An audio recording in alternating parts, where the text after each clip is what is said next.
Welcome back to What Arty Noobs with General Disturbance, and this is an SU-8, that's a Tier 6 Soviet SPG, and this one is being commanded by Dr. Dip, and he's on the north spawn of Mines, and it's a standard encounter battle, I think, or is it? No, it's not. Yes, this is an encounter battle, because there's no cap there. You can tell the moment you see there's no cap.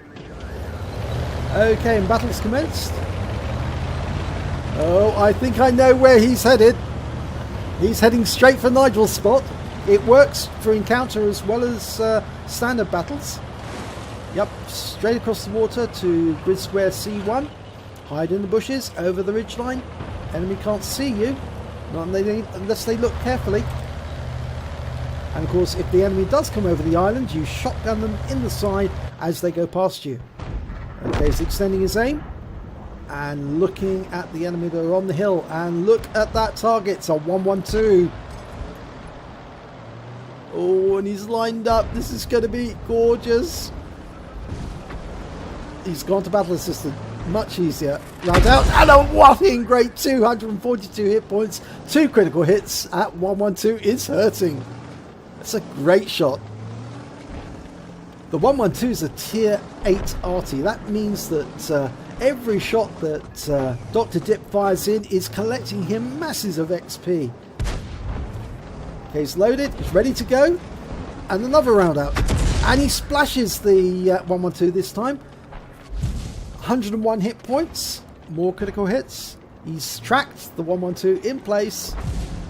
Unfortunately, he's not picking any stun assistance or damage assistance, but I think that 112 is now realises that he's in deadly danger of being taken out by Arty. Next round's out, and another direct hit. 239 hit points. He's racking up the XP now, and that 112 is pulling away. He's worried about the stun. He's worried about the damage. He's lost over 600 hit points already. Is he going to lose more? Rounds out. Oh, that one fell just behind. He was unsighted at the time. But it doesn't matter. The SU-8 loads very quickly. It's almost as quick to load as the M44. And that 112 is backing away. He's very unhappy, but he's moving forward again. Dr. Dip can put another round into his rear. Rounds out. And it splashes him again. 163 hit points, 2 critical hits this time. He's now lost nearly half his hit points. And he's picked up some stun assists there as well on top. Very nice. Now the 112's got the message. Next round's out. And another direct hit. 154 hit points this time, 2 critical hits. You can see it's so deadly to enemy tanks on the south approach to the hill. From this position, you just hit them in the side all the time. Their weakest armor is on the side or the rear. And of course, you're just hitting them on the side. And all they've got is their tracks. And if they get tracked, they're vulnerable. Now he can hit this 112 when it's stationary. Rounds out. He stuns it, but I think he's tracked it, and he's been taken out. So he's picked up the rest of the hit points for that one as well. So great job there. Okay, so VK3601 was seen on the south approaches. It's an STRV 4257, the autoloader premium medium. Further on the island, but he's going after this T28, which is near guarding the entrances to the cap, and he does get a hit there that stuns the T28, so he might pick up some stun assist, and it's been taken out. Now there's a Hellcat, a Batchat 12 ton. He's going for the Hellcat, lining up the shot. Round out. All overshoots. There's 2 enemy on the approaches to the south approach to the hill. Now he can hit both of those easily from where he's firing. 3601's gone to the front part of the rock to shoot round it, but he doesn't realise the danger he's in. He's in terrible danger. Round out. Big hit. 238 hit points, 3 critical hits. Now he realises he's in deadly danger. He's down to 31 hit points. The next hit will kill him. And he's gone up that rock face. And he's been taken out by the Hawk 12. Now the T28 HTC side on to that 152mm howitzer. And he's backing away as well. He doesn't like it. He must realise he's in terrible danger.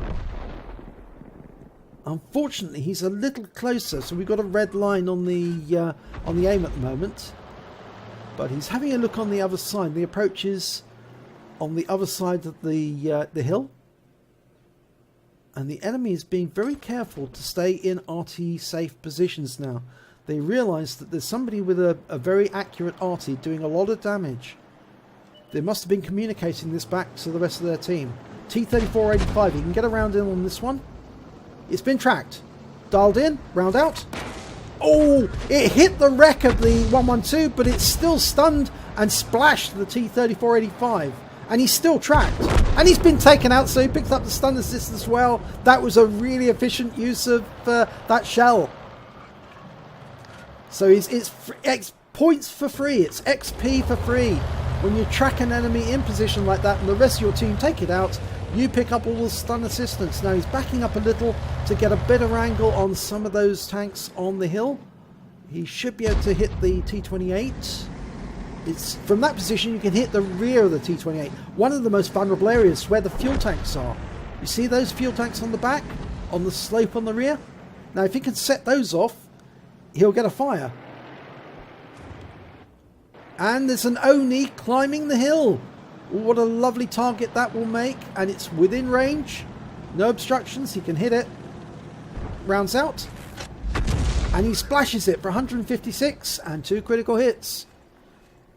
Unfortunately, the enemy has killed all the tanks on the island. So now he does have to guard himself from being hit by the enemy as they cross the island, but hopefully the T-34 on the island and on the plateau will give him advance warning. They'll see the STRV crossing the island and they should be able to take him out. The enemy has also taken the donut. The Hawk's there, and he takes out and defends himself. Takes out the Hellcat. The T-28 is still fixed in position. He doesn't want to move up. He knows Arty's looking for him. The FV-4, there's the FV-304. He can see it. He saw the tracer just there. Rounds out. And he kills it. Great shot. Well spotted.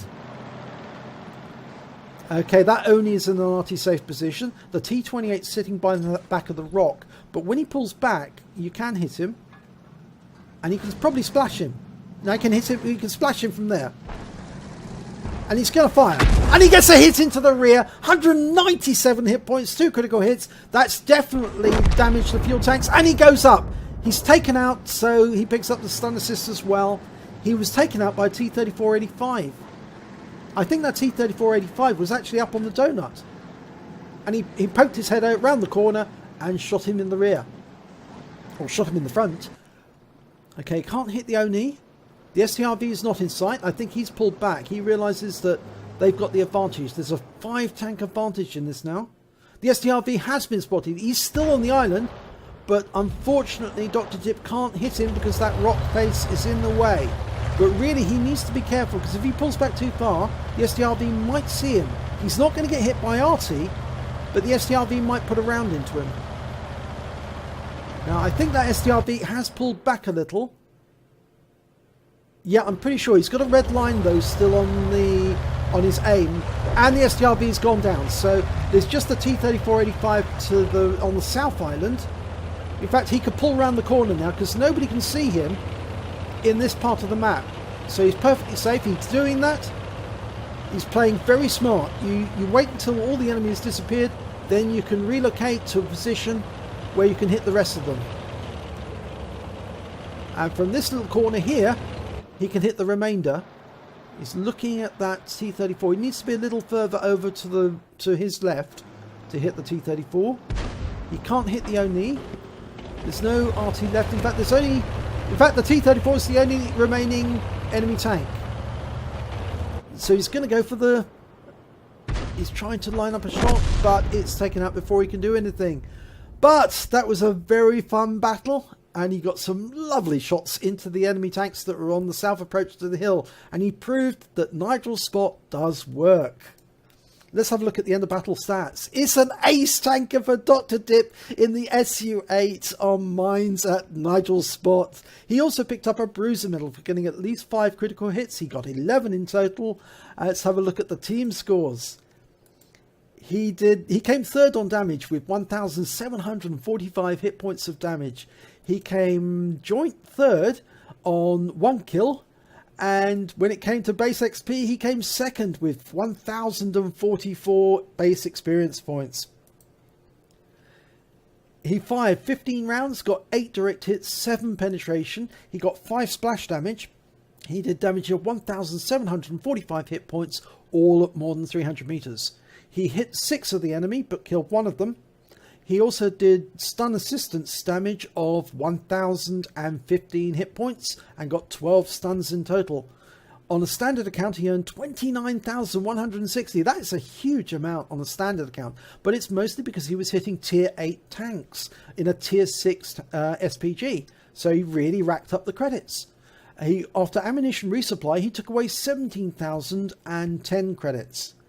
He earned base XP of 1,044 experience points, but it was ×2 for the first victory of the day, and he had a personal reserves bonus going at the same time, so he took away 3,132 experience points in total. So well done, Dr. Dip. That was a really nice battle to commentate on. Thank you very much indeed for providing this for me, and it's further proof that Nigel's spot does work. It's very effective and can do a lot of damage to the enemy.